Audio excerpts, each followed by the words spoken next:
Como capturar um alvo de alto valor sob os olhos do mundo, transformando isso em uma aula de enganação.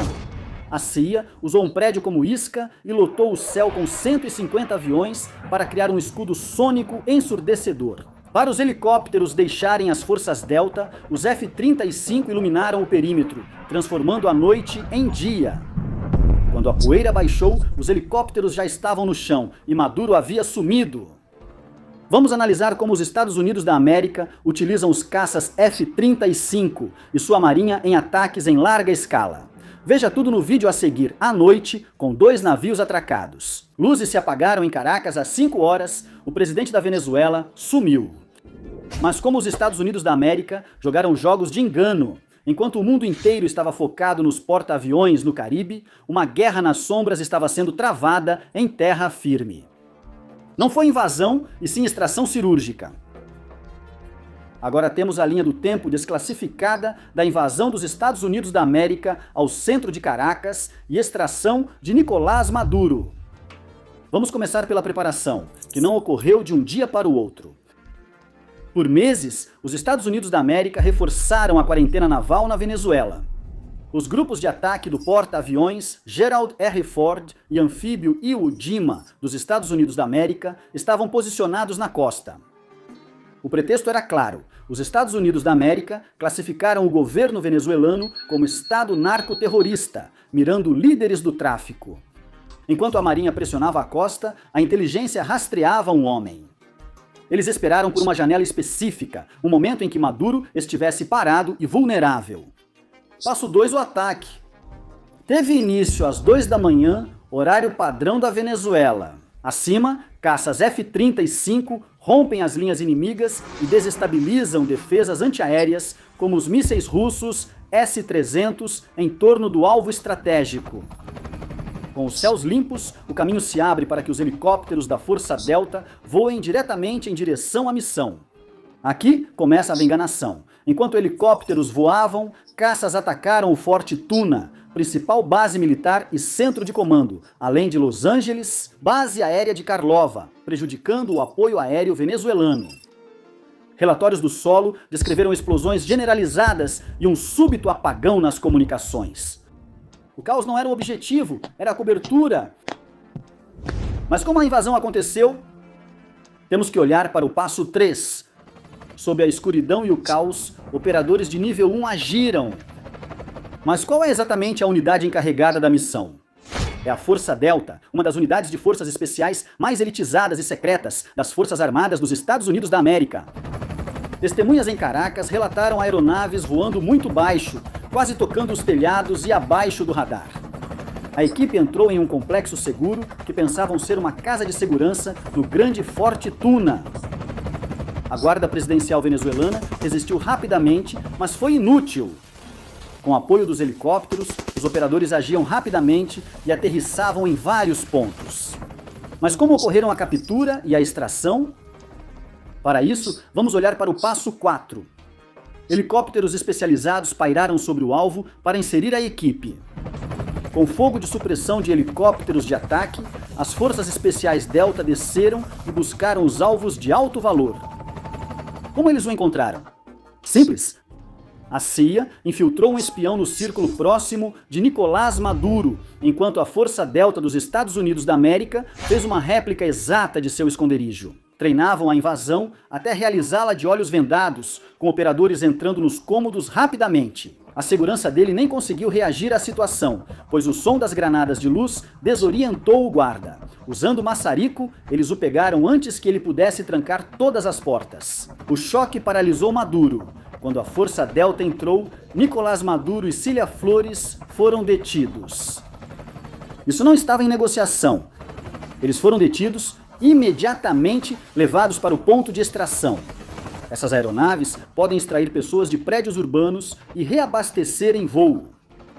Em minutos, eles decolaram saindo do espaço aéreo venezuelano rumo a uma base flutuante segura no Caribe. A Operação Lança do Sul transformou o mapa geopolítico da América do Sul rapidamente. Mas espere um pouco. Após as extrações, houve relatos de que caças F-35 também lideraram a ponta de lança do ataque. Veja como os Estados Unidos da América usaram caças F-35 e não X-16 em operações na Venezuela, país organizado e militarizado. Instalou sistemas de mísseis S-300 radares chineses, defesas aéreas russas e drones Shahed em suas fronteiras. Isso gera um ambiente letal e desafiador, onde os antigos S-16 teriam dificuldade para sobreviver. Como mencionado, cerca de 150 aeronaves e 8 destroyers dos Estados Unidos da América estavam lá. Ela possui 3 aeronaves anfíbias, porta-aviões e aviões de vigilância, tornando-se uma grande central de comando e controle. Ser capaz de superar as defesas aéreas de um exército moderno demonstra uma prontidão para enfrentar toda a rede de defesa aérea da Venezuela, se necessário. Mas por que a Força Aérea da Venezuela falhou em interceptar? Desde 2025, a frota de caças da Venezuela é composta por cerca de 21 Sukhoi Su-30 multifunção, entregues pela Rússia entre 2006 e 2008, que são a base de seu poder aéreo de combate. Além disso, eles mantêm cerca de 5 F-16 Fighting Falcons operacionais de um lote mais antigo, incluindo 3 F-16. A monoposto e 2 F-16B biposto. Esses F-16 envelhecem, enfrentam limitações de manutenção e peças por sanções dos Estados Unidos da América, apesar de atualizações israelenses. A Venezuela comprou seus caças F-16 dos Estados Unidos da América pelo acordo Peace Delta em maio de 1982, quando as relações diplomáticas e militares eram boas. Eles foram o primeiro país da América Latina a receber o F-16, entregues entre 1983 e 1985. O motivo pelo qual os Estados Unidos da América não utilizam os F-16 em operações atuais é porque esses caças não possuem as capacidades de furtividade necessárias para evadir o S-300 e outras defesas integradas. Os sistemas S-300V ou Anti-2 1500, com radares chineses e russos avançados, detectam e atingem aeronaves antigas a grandes distâncias com facilidade. Enviar F-16 para esse ambiente traria alto risco de perdas, pois são vulneráveis à detecção por radar e mísseis. Sem esquecer o sistema de defesa aérea Buk russo, que pode derrubar um F-16 com facilidade. São baratos. Nossos 15 ou 24 sistemas Buk já estão ativos e móveis no país. Além disso, os F-16 são menos eficazes em espaço aéreo com testado saturado de drones, especialmente os drones iranianos Shahed, usados pela Venezuela para reconhecimento e ataques kamikaze. O F-35, no entanto, oferece vantagens cruciais. Seu design furtivo permite que ele voe sem ser detectado ou com um risco muito menor, tornando-o eficaz contra mísseis avançados, superfície e ar e sistemas de radar em rede. Seus sensores, fusão, guerra eletrônica e enlace de dados permitem suprimir e atacar posições de defesa aérea, móveis e fixas ao mesmo tempo, adaptando-se rápido para enfrentar radares russos e chineses. Com as aeronaves eliminando as defesas antiaéreas, o exército venezuelano permitiu que a Agência Central de Inteligência e as forças especiais avançassem ao alvo. A forte presença de sistemas avançados de defesa aérea e drones russos, chineses, iranianos e locais na fronteira venezuelana faz com que apenas caças furtivos ou a primeira onda de ataque tenham a sobrevivência e poder de ataque necessários para tal operação. Como eles giraram no sentido horário, Porto Rico fica a cerca de 1.300 quilômetros da Venezuela. Isso equivale a aproximadamente 810 milhas, o que se traduz em cerca de 15 horas de voo. Um F-35 em alta velocidade subsônica girou no sentido horário, com raio de combate de cerca de 770 milhas, podendo alcançar quase toda a Venezuela a partir de Porto Rico. Com um gerenciamento cuidadoso de combustível e pouca permanência para estender o tempo de missão e alcançar áreas mais profundas, aviões-tanque de reabastecimento aéreo posicionados estrategicamente na região do Caribe apoiam essas operações.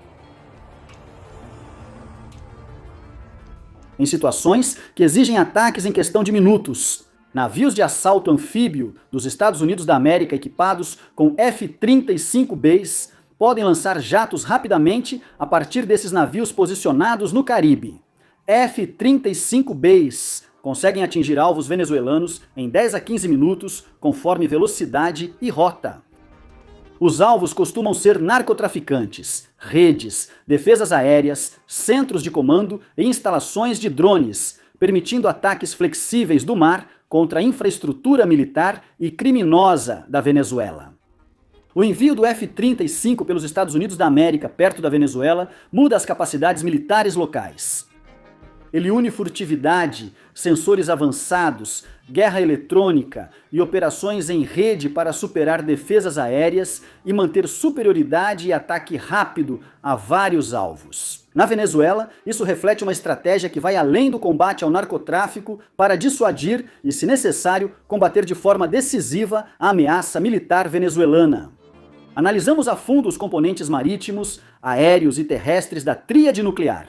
Inscreva-se para mais vídeos e não perca nada! Lembre-se de que você pode fazer suas doações via PayPal. Encontre as informações respectivas na caixa de comentários. Obrigado por isso. Continue. Ative o sininho, inscreva-se e curta para receber notificações da campanha. Tem conteúdo novo?